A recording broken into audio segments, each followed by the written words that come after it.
என் அன்புக்குரிய தமிழ் அன்புகளுக்கு என் முதற்கண் வணக்கம். நந்தியின் திருவருளாலும் என் குருநாதர் வேதாத்ரி மகரிஷி அவர்களின் திருவருளாலும் தொடர்ச்சியாக திருமந்திரத்தில் மற்றும் ஒரு பாடலை எடுத்து அதற்கு விளக்கம் கொடுத்து பிரபஞ்ச தியானம் என்ற அடிப்படையில் இன்று என்னுடைய பேச்சு அமையும். சென்ற பேச்சில் என்னுடைய பேச்சு 86இல் ஊனாய் உயிராய் உயர் வங்கியாய் முன்னம் சேனாய் வானவங்கி அப்படிங்கிற ஒரு பாடல் எடுத்து நான் பேசியிருந்தேன். அதாவது இந்த அண்டத்தில் பூராமே நிறைந்திருப்பவர் சிவபெருமான் என்று. இன்றைக்கு எடுத்துக்கூட ஒரு பாடல் சக்தி இந்த அண்டம் புறம் பரவி இருக்காங்க. அந்த அடிப்படையில் ஒரு பாடல், இந்த பாடல் 4வது தந்தத்தில் வருகிறது. அந்த பாடலை எடுத்து சொல்லிவிட்டு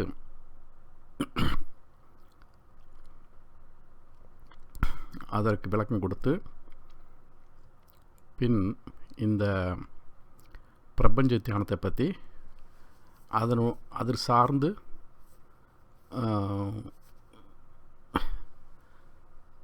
அது சார்ந்து சில இந்த அண்டத்தில் உள்ள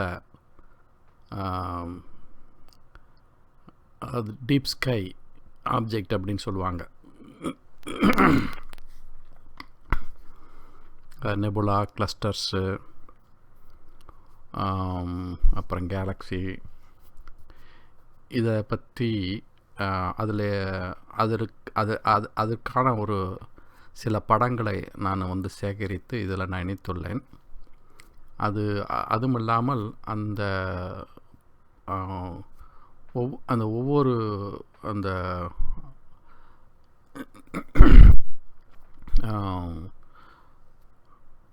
ஒவ்வொன்றும் எந்த கான்ஸ்டலேஷனில் இருக்குது, எந்த ராசி மண்டலத்தில் இருக்குது அப்படிங்கிறதையும் நான் உங்களுக்கு இது மூலமாக அந்த படமாக கொடுத்துருக்கேன். அப்போது ஓரளவு இந்த வானசாஸ்திரத்தை பற்றியும் நம்ம தெரிஞ்சுக்கலாம் அப்படிங்கிற ஒரு எண்ணத்தோடு தான் இதெல்லாம் சேர்த்து அதில் எப்படி இந்த படத்தெல்லாம் நீங்கள் பார்த்தீங்கன்னா உங்களுக்கு மனதளவில் அப்படியே அந்த மூளையில் போய் பதிவு பண்ணும். அப்போது நீங்கள் தியானம் பண்ண போது அதை சுலபமாக கொண்டு வர முடியும்.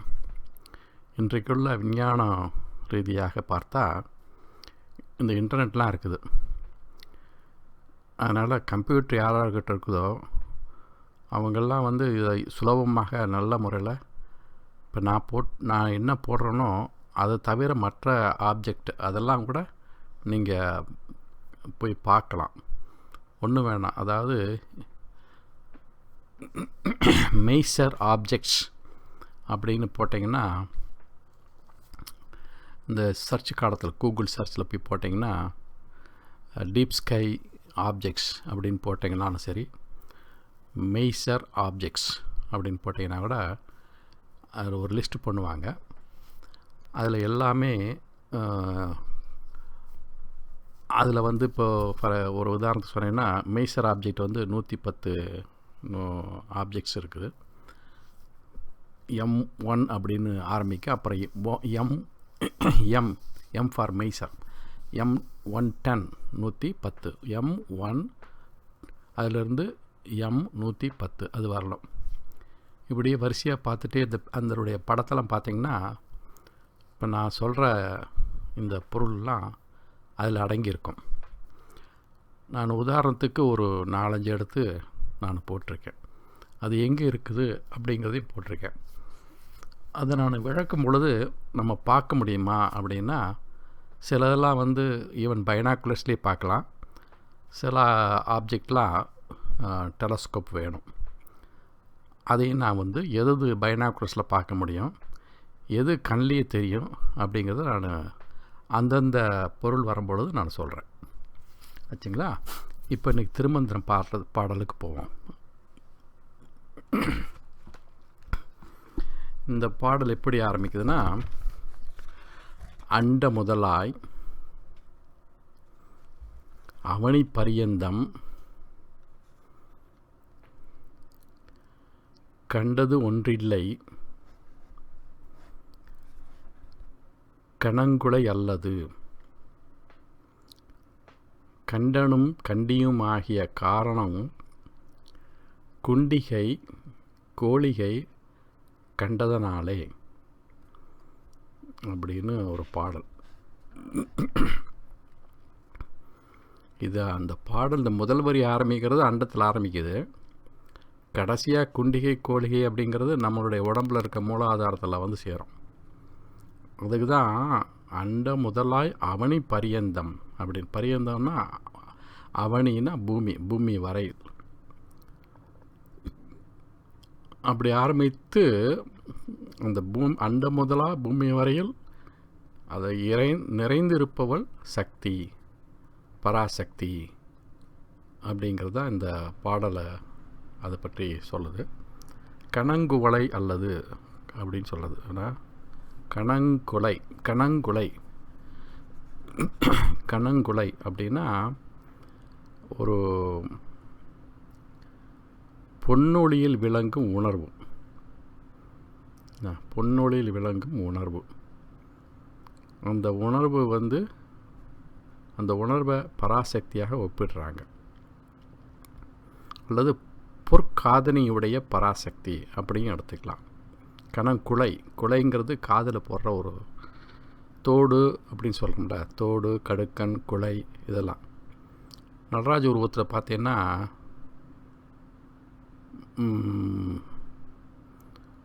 ஒரு பக்கம் ஒரு பக்கம் ஆண் உருவம், இடது பக்கம் பெண் உருவம்.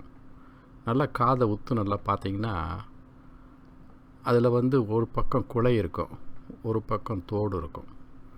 ஆண்கள் போடுவது தோடு, பெண்கள் போடுவது குலை. அது தொங்கிட்டுருக்கும். அந்த ரெண்டு காதையும் பார்த்திங்கன்னா ஒரு காது தொங்கிட்டுருக்கும். அந்த குலை வந்து கொஞ்சம் அதிகமான எடை உள்ளது. அது காலப்போக்கில் அப்படியே அந்த தொங்க ஆரம்பிச்சிடும். அதுதான் இங்கே கணங்குலை. அது வந்து பொற்காதனையுடைய பராசக்தி. அல்லதுன்னா அவளை தவிர நிலையான இடம் பெற்றவள் இல்லை. இந்த அண்டத்தில் வந்து அவள் தான் தங்கியிருக்கா. பராசக்தி தான் எது வரலாம் அண்ட முதலாய் அவனி பரியந்தம். இந்த அண்டம் முதலாய் அண்டத்திலிருந்து அண்டம் பூராமல் பரவி பூமி வரையிலும் எல்லா திசைகளிலும் அந்த பொற்காதனுடைய பராசக்தியே இடம் பெற்றிருக்கிறாள். அவளை தவிர வேறு யாரும் இல்லை அப்படிங்கிறதான் இதனுடைய பொருள். கண்டனும் கண்டியும் அப்படின்னா, கண்டன்னா சிவன், கண்டியும்னா பராசக்தி, சக்தி. அதாவது கண்டனும் கண்டியும் ஆகிய காரணம். இவங்க தான் இந்த உலகம் உற்பத்தி உயிரினங்கள் உற்பத்தி ஆவதற்கு காரணமாக இருந்தார்கள். படைப்பு தொழிலுக்கு காரணமாக இருக்காங்க.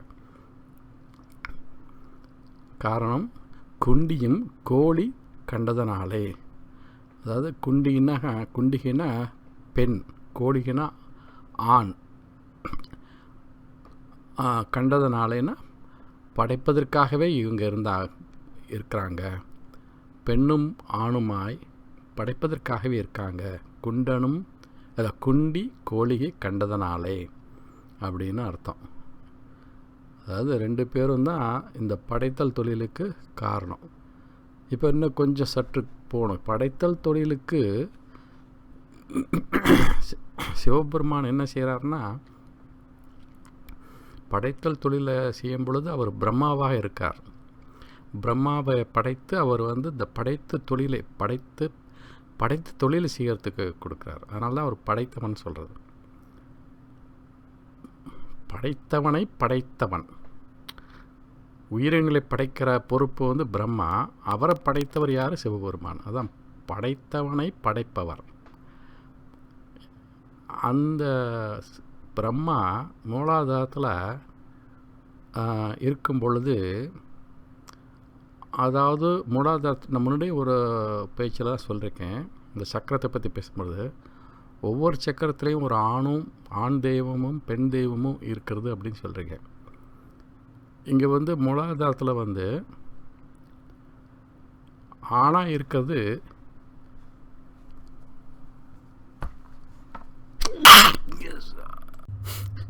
மன்னிக்குவோம், திடீர்னு தும்மல் வந்துருச்சு. அந்த மூலாதாரத்தில் ஆணாக இருப்பவர் பிரம்மா, பெண்ணாக இருப்பவர் அந்த பெண் தெய்வத்துக்கு பேர் என்ன, தாகினி என்பது. அந்த ஆண் அதுக்கு தான் இங்கே வந்து கோழிகை என்பது ஆண், குண்டிகை என்பது பெண். கண்டதனாலேன்னா அவங்க 2 பேரும் தான் படைப்புக்காகவே உற்பத்தி செய்யப்பட்டவர்கள், உண்டாக்கப்பட்டவர்கள். யாரால்? சிவபெருமானால். ஆக இந்த பாட்டினுடைய மொத்த ஒரு சின்ன ஒரு வரியில் சொல்லணும்னா, இந்த அண்டமெல்லாம் சக்திமயம் என்பதாகும். ஆச்சுங்களா? ஸோ அதனால் இதிலிருந்து இப்போ இந்த பாடலை இதோட நிப்பாட்டிக்குவோம். இப்போது ஒவ்வொரு இந்த நான் சொன்ன ஒவ்வொரு டிப்ஸ்கி ஆப்ஜெக்டை பற்றி நான் சற்று விளக்கம் கொடுக்கலான் இருக்கேன். நான் முன்னாடியே சொன்ன மாதிரி இந்த அண்டத்தில் வந்து ராசி மண்டலம் என்பது 88, மொத்தம் 88. அதில் 12 ராசி மண்டலங்கள், அதாவது பூமத்திய ரேகை ஒட்டுநாப்பில் போகும். சூரியன் போகும் பாதைக்கு பக்கத்தில் அந்த பகுதியிலெல்லாம் இருக்கிற 12 ராசிகள் தான் நம்மளுடைய ஜோதிடத்தில் வரும். மேஷம், ரிஷபம், அதிலிருந்து மீனம் வரையிலும். அது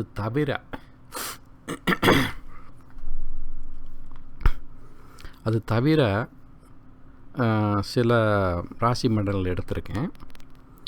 அதில் உள்ள அந்த டீப்ஸ்கி ஆப்ஜெக்ட் அதை நான் எடுத்து உங்களுக்கு படமாகவும் கொடுத்துருக்கேன். அதை பற்றி இப்போ கொஞ்சம் சற்று விளக்கமாக சொல்கிறேன். இப்போ ஒவ்வொன்றா பார்ப்போம். நமக்கு எல்லாம் நம்ம கேள்விப்பட்டிருப்போம். ஒராயன் நெபுலா என்பது பற்றி நமக்கு, அதாவது ஒராயன் கான்ஸ்டலேஷன், ஓரியன் சொல்லுவாங்க இந்தியாவில், ரைட்? ஓரியன் கான்ஸ்டலேஷன் நம்ம இந்தியாவில் வந்து தமிழ்நாட்டில் அதாவது வருஷத்தில் பெரும்பாலும் நம்ம பார்க்கலாம். வெவ்வேறு நேரத்தில் பார்க்கலாம். அதாவது இப்படி ஒரு மாதம் மட்டும் நம்ம பார்க்க முடியாது. எந்த மாதம்னா சித்திரை, ஆனி மாதம்.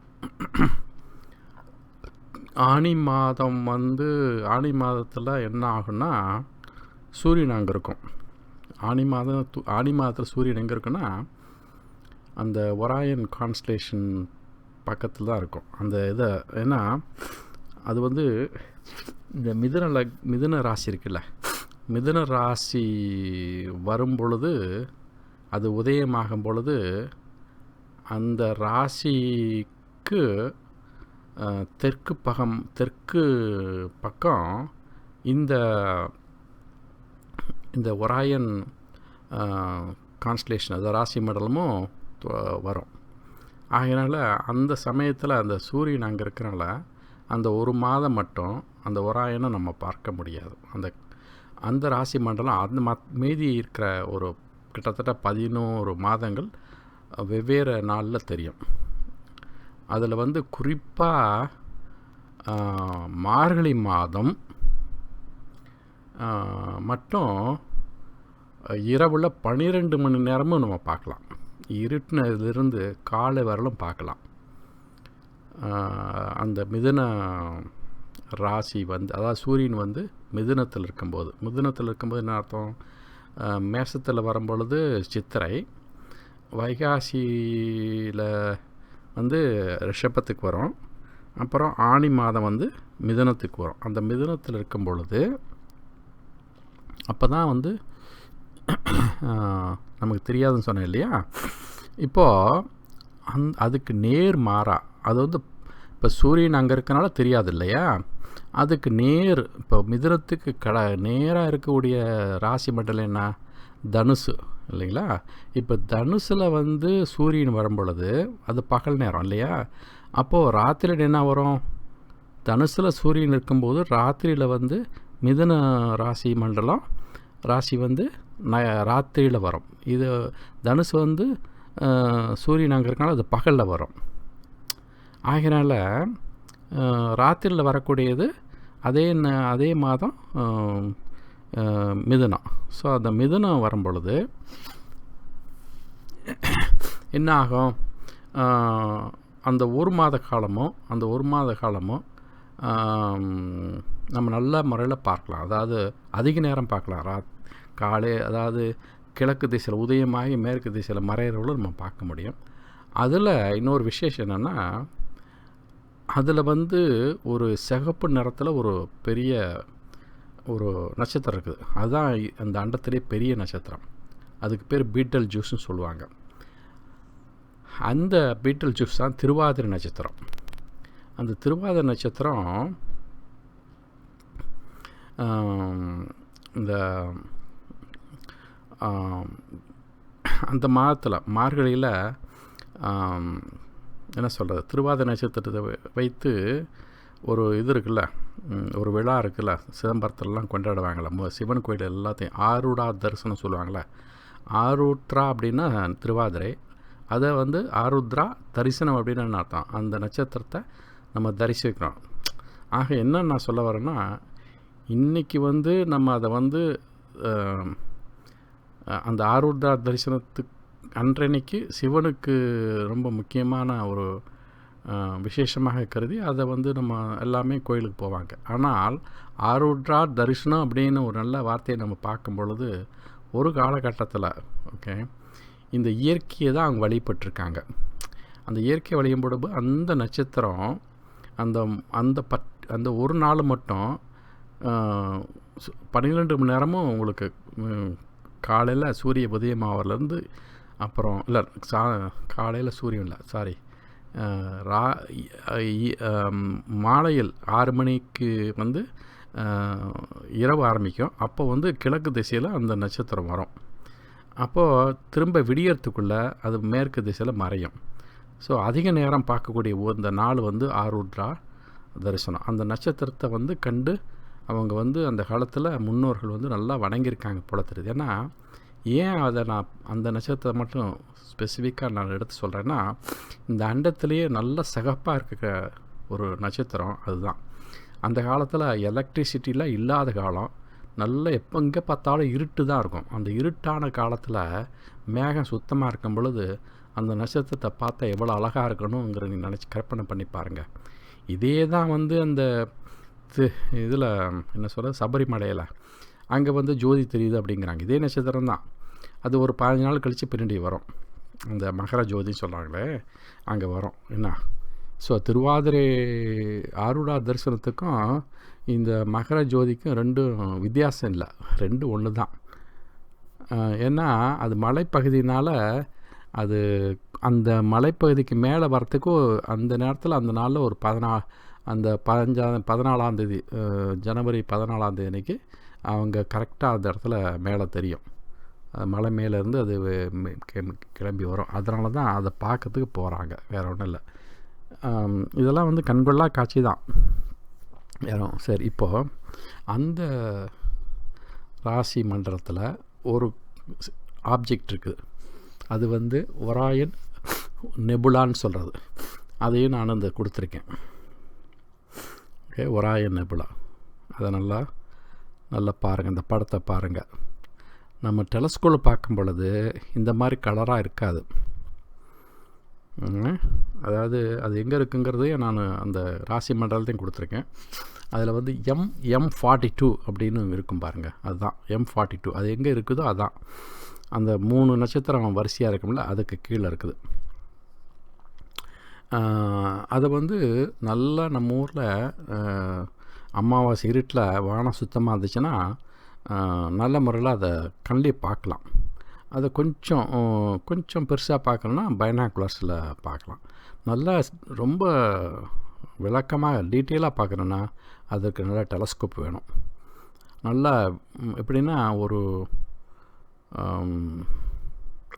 அதாவது அது எப்படி இருக்குன்னா பார்க்கும் பொழுது இந்த மாதிரி இப்போ நீங்கள் இந்த படத்தில் பார்க்குற கலராக இருக்காது. இது வந்து ஃபோட்டோ எடுத்தால் அது மாதிரி வரும். ஃபோட்டோ எடுத்து எடிட்லாம் பண்ணுவாங்க. ஆனால் பார்க்கும் பொழுது இதாக தான் வெள்ளையாக தான் இருக்கும் கண்ணில் பார்க்கும்போது. ஒரு என்ன சொல்கிறதுன்னா எப்படி இருக்கும்னா அது பார்த்திங்கன்னா ஒரு பேர்டு மாதிரி இருக்குது பாருங்களேன். அப்படியே ரெக்கை விரிச்சிக்கிட்டு பறந்துக்கிட்டு இந்த மூக்கு பார்த்திங்கன்னா ஒரு வல்ச்சர் கழுகு எப்படி பறக்கும் அது மாதிரி இருக்கும்.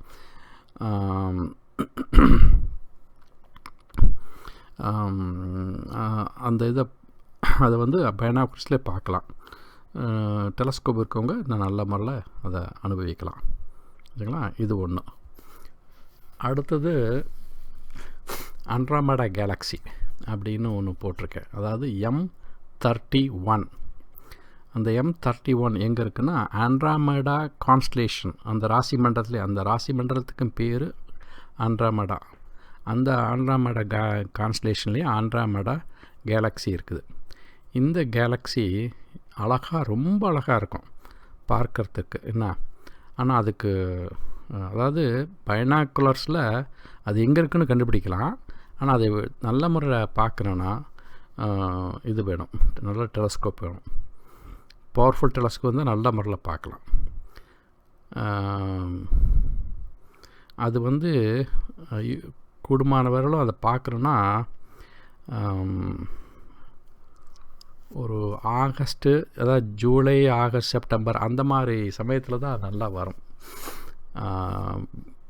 ஏன்னா அது இருக்கிற இடம் அது மாதிரி, அந்த கான்ஸ்டலேஷன் இருக்கிற இடம் அது மாதிரி. ஏன்னா அது அந்த மாதத்தில் தான் அது கோடையில் தான் வரும்.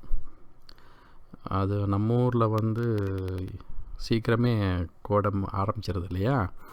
அதனால் நான் சொல்கிறது வந்து இப்போது ஆடி, அதாவது ஆகஸ்ட்டுன்னா நான் ஆடி மாதம் இருக்குது. ஸோ ஆடி, செப்டம்பர் அந்த மாதிரினா ஆடி, ஆவணி அந்த மாதிரி மாதத்தில் தான் அதை நல்லா பார்க்கலாம் ராத்திரியில். அந்த கேலக்ஸி இருக்குது, ஆண்ட்ரோமேடா கேலக்ஸி. அது வந்து அந்த பரிமாணத்தை பார்த்தா நம்மளுடைய கேலக்ஸி, நம்ம வாழும் அந்த சோலார் சிஸ்டம், நம்ம அந்த சூரிய குடும்பம் வாழும் அந்த கேலக்ஸி இருக்கு இல்லையா, அதை விட பெருசு அது ஆக்சுவலி. அப்படின்னா அதாவது இங்கேருந்து அதை பார்க்கும் பொழுது அவ்வளோ ஏன்னா ரொம்ப தூரத்தில் இருக்கிறனால சின்னதாக தெரியுது, வேறு ஒன்றும் இல்லை. ஸோ இது போல் அந்த ஆண்ட்ரோமேடா கேலக்ஸியை எடுத்து நான் உங்களுக்கு படமாக கொடுத்துருக்கேன். அது இருக்கும் அந்த ராசி மண்டலத்தையும் கொடுத்துருக்கேன். அது நல்லா பாருங்கள். அடுத்தது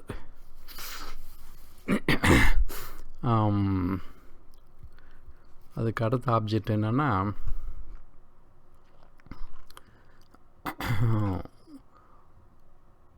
ஒரு படம் வந்து மில்கி வேயை கொடுத்துருக்கேன். ஓகே, அந்த மில்கி வே வந்து அதிகமாக நான் சொல்ல முடியாது, அதுக்கு விளக்கம் கொடுக்க முடியாது. மில்கி வேன்னு ஒன்றும் இருக்குது, அதை நீங்கள் பாருங்கள். இந்த மில்கி வே வந்து சாதாரணமாக நீங்கள் நம்ம ஊரில் கண்ணிலேயே பார்க்கலாம். இதுக்கு எப்போ பார்க்கணுன்னா இந்த மில்கி வே ஜூன், ஜூலை, ஆகஸ்ட் இதே மாதிரி தான், இந்த கோடை சமயத்தில், அந்த சமயத்தில் தலைக்கு மேலே நம்ம பார்க்கலாம்.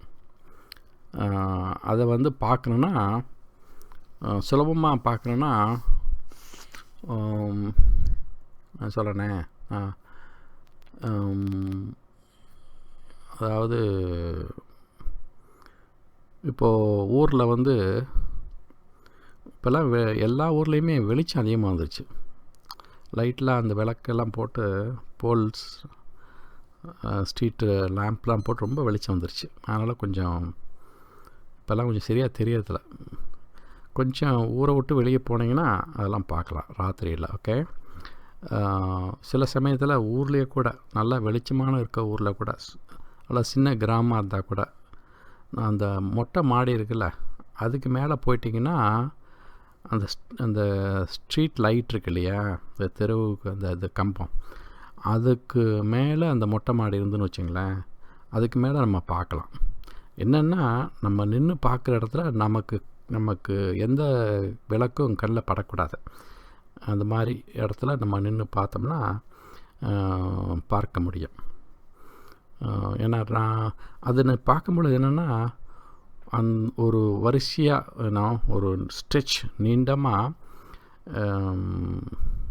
எங்கே இருந்துன்னா அதாவது வடக்கும் தெற்குமாக இருக்கும். அது ஒரு மேகம் மாதிரி இருக்கும், மேகமூட்டம் மாதிரி இருக்கும். அது அதான் மில்கி வே. ஆனால் அது மேகமூட்டம் நினச்சிக்கிட்டு தான் நிறைய பேர் இருக்காங்க. ஆனால் அதை சின்ன ஒரு பைனாகுலர்ஸில் நீங்கள் பார்த்தீங்கன்னா அதுலேருந்து நட்சத்திரம்லாம் தெரியும். அந்த இடத்துல இருக்க நட்சத்திரம் நல்லா தெரியும். அதுதான் மில்கி வே. ஏன்னா அது பால்வெளி மண்டலம் அப்படின்னு சொல்லுவாங்க நம்ம தமிழில். ஓகே, பால்வெளி மண்டலம் அப்படிம்பாங்க. ஸோ அதையும் நான் அந்த படத்தையும் நான் உங்களுக்கு கொடுத்துருக்கேன். அடுத்தது ஒரு கேலக்ஸி, வேர்ல்பூல் கேலக்ஸி அப்படின்னு ஒரு படத்தை நான் நினச்சிருக்கேன். அது M51 M51. அது பாருங்கள் கேலக்ஸி எப்படி இருக்குன்னா 2 கேலக்ஸி ஒன்றா இருக்கிற மாதிரி இருக்கும். ஓகே, அது ஒரு பக்கம் பார்த்தீங்கன்னா ஓம்ங்கிற மாதிரி கூட இருக்கும். எப்படி போடுறோம் அது மாதிரி கூட இருக்கும். அது இருக்கிற ராசி மண்டலம், அதுக்கு பேர் என்னன்னா கேனிஸ் வெனாசிட்டிசி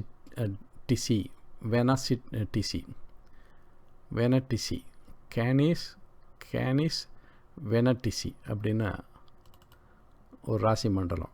அதில் நல்லா பாருங்கள், அந்த பேக்ரவுண்டு என்ன சொல்கிறது, கிரே கலர்.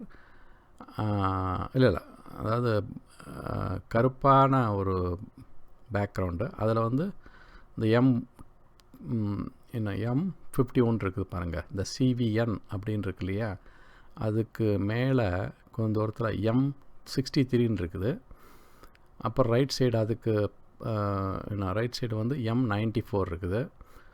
இதில் 4 எம்ஸ் இருக்குது, 4 ஆப்ஜெக்ட் இருக்குது. அதில் M3 கூட இருக்குது. கீழே பார்த்திங்கன்னா கீழே M3 இருக்குது, அப்புறம் M94 இருக்குது, M63, அப்புறம் M106 இருக்குது. அப்புறம் லெஃப்ட் சைடு மேலே M51 இருக்குது. நான் கொடுத்துருக்கிறது M51 தான் நான் கொடுத்துருக்கேன். இந்த M3ங்கிறது கிளாபுலர் கிளஸ்டர். அதாவது கிளாபுலர் கிளஸ்டருங்க. இப்போ இந்த M13 ஒன்று M13 அதாவது M13 அது ஒன்று கொடுத்துருக்கேன். இப்போ நான் அடுத்தது நான் பேச போகிறேன். அது எப்படி இருக்குது அதே மாதிரி தான் இந்த M3யும் இருக்கும். என்ன நான் இப்போ இங்கே கொடுத்துருக்கிறது M51. அதுதான் வேர்ல்பூல் கேலக்ஸி. ஓகே, அதையும் நீங்கள் அதை ஓகே, அதை பார்க்கணுன்னா கொஞ்சம் பவர்ஃபுல் டெலஸ்கோப் வேணும். சின்ன டெலஸ்கோப் பார்க்க முடியாது. அதே சமயத்தில் கொஞ்சம் நல்லா டார்க்காக இருக்கணும். அமாவாசை இருட்டு வெளிச்சம்லாம் எதுவுமே இருக்கக்கூடாதுல்ல, அந்த மாதிரி இடத்துல தான் அதை பார்க்க முடியும். இது கொஞ்சம் கஷ்டமானது பார்க்குறதுக்கு. இப்போ M3 பார்க்கலாம், ஆனால் M51 அவ்வளோ சுலபமாக நான் பார்க்க முடியாது. Okay, alright. அதுக்கு அடுத்தது M13. ஓகே, அந்த M13 இது சுலபமாக கண்டுபிடிக்கலாம், பைனாகுலர்ஸை கண்டுபிடிக்கலாம். ஆனால் அதை கொஞ்சம் டீட்டெயிலாக பார்க்கணுன்னா இப்போ டெலஸ்கோப் வேணும். நல்ல டெலஸ்கோப் தான் இந்த இதை நல்லா கண்டுபிடிக்க முடியும். இதுவும் இப்போ முன்னாடி சொன்ன M51லாம் இதெல்லாம் கோடையில் தான் மேலே வரும். கோடை சம்மர் சீசனில் தான் மேலே தலைக்கு மேலே வரும். ராத்திரியில் பகலில் தான் பார்க்க முடியாது இல்லையா. ஸோ எது ராத்திரியில் தலைக்கு மேலே வருதோ அதெல்லாம் அந்தந்த மாதத்தை நான் சொல்கிறேன். சம்மர் பூராமல் இதை பார்க்கலாம். எப்படின்னா கிட்டத்தட்ட ஜூன் மாதத்துலேருந்து அதுக்கு முன்னாடி கூட பார்க்கலாம். ஒரு 6 மாதம் பார்த்துட்ருக்கலாம். ஸோ இதெல்லாம் நல்லா பார்க்குறது ரொம்ப அழகாக இருக்கும். அதில் பாருங்கள் எத்தனை நட்சத்திரம் இருக்குன்னு பாருங்களேன். கோடிக்கணக்கில் இருக்குது, மில்லியன்ஸ் ஸ்டார் இருக்குது. இது பக்கம் நிறையா இருக்குது. M13, M3, அப்புறம் என்ன நிறையா இருக்குது. அதாவது M5, ஸோ இப்படியே அதாவது இதை கண்டுபிடிக்கணும்னா எத்தனை இது மாதிரி குளோபுலர் கிளஸ்டருக்குன்னு பார்த்தியா அதை வந்து நீங்கள் இன்டர்நெட்டில் கூகுள் சர்ச்சில் போய் குளோபுலர் கிளஸ்டர் அப்படின்னு போட்டிங்கன்னு வச்சிங்களேன், அது அப்படியே ஒரு லிஸ்ட்டு வரும். அதில் வந்து இந்த M13 இருக்குது. இது இருக்கிற கான்ஸ்டலேஷன் பேர் ஹெர்குலிஸ் அப்படின்னுங்கிற கான்ஸ்டலேஷன் வச்சிங்களா, ஹெர்குலிஸ். அதே நான் அந்த படத்தையும் நான் இணைத்திருக்கேன், ஹெர்குலிஸே. ஓகே, அது வந்து யா ஓகே, அதை நீங்கள் பார்த்தீங்கன்னா ஒரு இர்ரெகுலர் ஒரு இது இருக்குல்ல, ஒரு ஹெர்குலிஸுங்கிற போட்டிருக்கு இல்லையா, அதுக்கு ரைட் சைடு வந்து என்ன கொரோனா பர்லியாஸ்ன்னு இருக்குது. அதுக்கு இடையில் ரெண்டுக்கு இடையில் அந்த ஒரு சின்ன ஒரு சர்க்கிள் போட்டிருக்காங்க M13. அதுக்கு மேலே M92 இருக்குது. M13 M92 ரெண்டுமே குளோபுலர் கிளஸ்டர் தான். அப்புறம் அதுக்கு இந்த படத்துக்கு பின்னாடி லெஃப்டில் பாருங்களேன், இதை வந்து அந்த இடத்துல லைரான் இருக்குது பாருங்கள், LYRAன்னு இருக்குது பாருங்கள். அதில் வந்து வேகா அப்படிங்கிற ஒரு நட்சத்திரம் இருக்குது இல்லையா, அந்த வேகா நட்சத்திரம் அந்த கான்ஸ்டலேஷனில் அதுக்கு கீழே, அந்த கான்ஸ்டலேஷனில் கீழே வந்து ஒரு சின்ன ஒரு ஓவல் ஷேப்பில் ஒரு ரவுண்டாக இருக்குது பாருங்கள். அது வந்து அது ஒரு டீப் ஸ்கை ஆப்ஜெக்ட். அந்த இடத்துல ஒரு டீப் ஸ்கை, அதுக்கு வந்து ரிங் நெபுலான்னு சொல்கிறது. ரிங் நெபுலான்னு அந்த இடத்துல இருக்குது. அது நான் இந்த படத்தில் நான் போடலை, நான் இந்த பேச்சில் வந்து எடுத்துக்கல. அதை நான் பார்க்குறேன்னா அது வந்து கொஞ்சம் பவர்ஃபுல் டெலஸ்கோப் வேணும், நல்லா டார்க்காகவும் இருக்கணும், வெளிச்சம்லாம் இருக்கக்கூடாது. ஆச்சா, அது நம்பர் வந்து ஐ திங்க் M27 அப்படின்னு நினைக்கிறேன், M27 57 something like that, ring nebula. Okay, alright. அதுக்கு அடுத்தது இப்போ என்னென்ன சொல்லிட்டேங்க, ஆண்ட்ரோமேடா சொல்லியாச்சு, வேர்ல்பூல் கேலக்ஸி சொல்லியாச்சு, குளோபுலர் கிளஸ்டர் சொல்லியாச்சு, அப்புறம் ஒராய் நெபுலா சொல்லியாச்சு. இன்னும் ஒன்று இருக்குது, ஏதோ ஒன்று எடுத்தனே. Alright, I will tell you what it is. Yeah right, M45.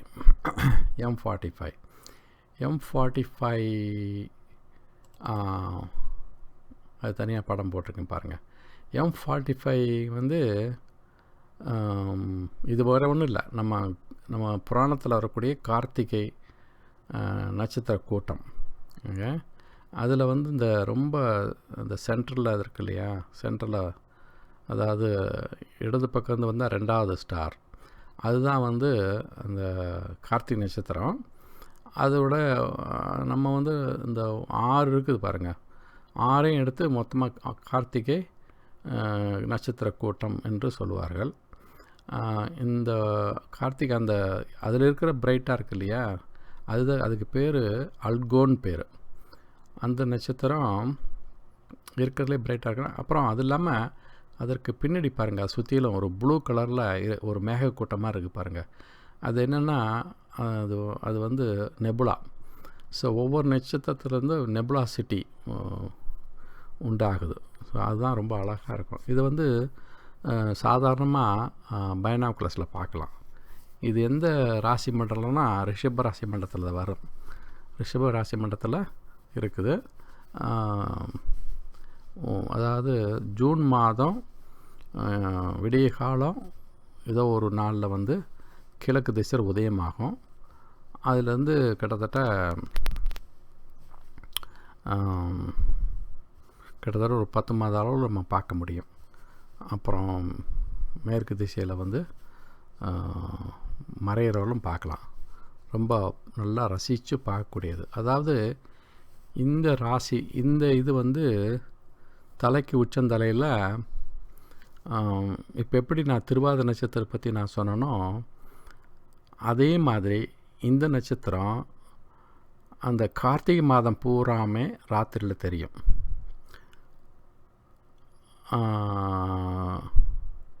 அந்த இருட்டின பிறகு, அதாவது கார்த்திகை நட்சத்திரம் வந்து அந்த கார்த்திகை மாதத்தில் தலைக்கு மேலே வந்துடும். எப்போனா ஒரு 10 மணிலாம் பார்த்திங்கன்னா 10-11 மணி பார்த்திங்கன்னா தலைக்கு மேலே இருக்கும். ரொம்ப அழகாக அது பார்த்தா தெரியும். ஒரு சின்ன திராட்சை கொத்து மாதிரி இருக்கும். கண்லேயே பார்த்தோம்னா பைனாக்குலர்ஸ் வேண்டியதில்லை, கண்லேயே பார்த்து கண்டுபிடிக்கலாம். அப்புறம் பைனாக்குலர்ஸ் பார்த்தோம்னா அந்த கூட்டத்தில் பார்க்கலாம். டெலஸ்கோப்பு வந்து ஒரு இதுக்கு வந்து பெரிய டெலஸ்கோப் வச்சுக்கூடாது, சின்ன டெலஸ்கோப் தான் வேணும். டெலஸ்கோப்பில் பார்க்கும் பொழுது நிறைய நட்சத்திரம் தெரியும். இப்போ இதில் தெரியுது பாருங்கள், எத்தனை நட்சத்திரம் தெரியுது பாருங்கள். எல்லாம் என்னென்ன எல்லாம் 100க்கு மேலே இருக்கும், 200க்கு மேலே இருக்கும். அவ்வளவும் தெரியாது, ரொம்ப கொஞ்சம் பிரைட் நட்சத்திரம் ஒரு 30-40 பார்க்கலாம். ஆனால் அந்த நெபுலாசிட்டி பார்க்க முடியாது. அது வந்து ஃபோட்டோ எடுத்தால் தான் பார்க்கலாம். ஃபோட்டோ எடுக்கும்போது லாங் எக்ஸ்போசர் கொடுத்தா இந்த கலர்லாம் வரும். ஸோ ஆக M45 இது இருக்கிற ராசி மண்டலம் ரிஷப ராசி மண்டலம். என்ன ஒன்று தெரிஞ்சுங்க, எது பார்க்கணுன்னு நினைக்கிறீங்களோ, எந்த ஆப்ஜெக்ட் பார்க்கணுன்னு நினைக்கிறீங்களோ அதை ராத்திரியில் தான் பார்க்க முடியும் இல்லையா? அது எந்த மாதம் வரும்னா அந்த ராசி மண்டலத்துக்கு எதிரான மண்டலத்தில் சூரியன் வரணும். இப்போது கார்த்திகை நட்சத்திரம் அப்படின்னு என்ன அர்த்தம்? கார்த்திகை நட்சத்திரம் எப்போ வருது? கார்த்திகை மாதம் வருது, ரைட்? அந்த நம்ம ஊரில் கந்த சஷ்டி கவசம், கந்த சஷ்டிலாம் கொண்டாடுறாங்களா, அதாவது எப்படின்னா அந்த சூரசம்பாரம் கொண்டாடுறாங்களே, அதுதான் சொல்ல வரேன். அது கார்த்திகை மாதம் தான் கொண்டாடுறாங்க. திருவண்ணாமலையிலையும் கார்த்திகை தீபம் கொண்டாடுறாங்க. அது என்னன்னா, அப்போ அந்த மாதம் என்ன? கார்த்திகை, ரைட்? அப்போ கார்த்திகை மாதத்தில் சூரியன் வந்து எங்கே இருக்கும்? கார்த்திகை மாதத்தில் விருச்சகத்தில் இருக்கும். விருச்சகத்தில் இருக்கும்போது அது விருச்சக ராசி வந்து பகலில் வரும். ஆனால் ராத்திரியில் வரக்கூடிய அதுக்கு நேர்மாறாக இருக்கிற ரிஷபம், மேஷம், ரிஷபம், மிதுனம் இது வரும். அதனால் பகலில் வந்து சூரியனை வச்சு நம்ம தான் நமக்கு எல்லாம் தெரியும், சூரியனை வச்சு நம்ம பேசணும். ஆனால் ராத்திரின்னு வரும்பொழுது அந்த சூரியன் இருக்கிற ராசிக்கும் எதிர்மறையான ராசிகள்லாம் இரவில் வரும். ஸோ அப்படி கணக்கு வச்சுக்கிட்டு பார்க்கணும், ஆச்சுங்களா? ஸோ ஆக இப்போ இன்றைக்கி வந்து குடும்பமான வரையிலும் இந்த டீப் ஸ்கை ஆப்ஜெக்ட்டுங்கிற முறையில் இதெல்லாம் அண்டத்தில் இருக்கிறனால இதை வைத்து நம்ம தியானம் பண்ணணும்னா இந்த பொருளை நம்ம கண்ணு முன்னே கொண்டு வரணும். என்ன ஆக இதை கொஞ்சம் பார்த்து பழகிட்டு அதை அப்படியே ஒவ்வொன்றா கண்ணு முன்னே கொண்டு வந்து தியானம் பண்ணலாம். அதுக்கு தான் நான் அந்த பிரபஞ்ச தியானம் அப்படிங்கிறத நான் கொடுக்குறேன், இந்த தலைப்பு கொடுக்குறேன். ஸோ இதை வந்து நல்லா இதை வைத்து நாங்கள் தியானம் பண்ணி பாருங்க. முதல் என்னென்னா, இதெல்லாம் இந்த டீப் ஸ்கை ஆப்ஜெக்ட் கொடுக்கறதுக்கு முன்னாடி ஒரு யூனிவர்ஸை பற்றி ஒரு பிக்சரும் நான் அட்டாச் பண்ணிருக்கேன். ஓகே, ஸோ அது வந்து நிறைய ஸ்டார் இருக்குது, அவ்வளோதான், வேறு ஒன்றும் இல்லை. அதுலேருந்து ஆரம்பிச்சிருக்கேன், ஆச்சுங்களா? ஸோ இன்றைக்கி வந்து என்னுடைய பேச்சை வந்து இதோட முடிச்சுக்கலான் இருக்கேன். வாழ்க வளமுடன். நன்றி, வணக்கம்.